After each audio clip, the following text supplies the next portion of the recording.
आपने अलग अलग प्रकार के मेलों के बारे में सुना होगा, पर क्या आपने सुना है भूतों का मेला? जी हाँ, बिल्कुल।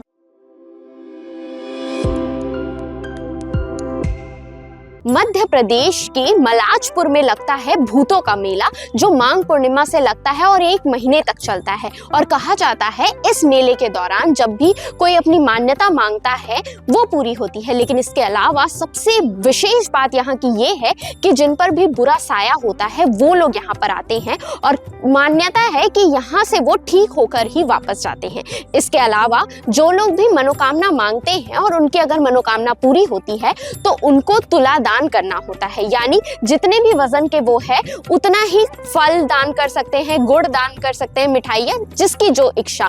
लेकिन इस मेले की सबसे खास बात यही है कि यहाँ भूत उतर जाते हैं, भूतों का साया दूर हो जाता है। इसके अलावा जो निसंतान दंपति होते हैं वो भी अपनी मनोकामना यहाँ मांगने के लिए आते हैं। तो क्या आपने इस अनोखे मेले के बारे में सुना था? हमें कमेंट करके जरूर बताइएगा। वीडियो अच्छी लगी हो तो लाइक करें और हमारे चैनल सीजी भास्कर को फॉलो एंड सब्सक्राइब जरूर करें।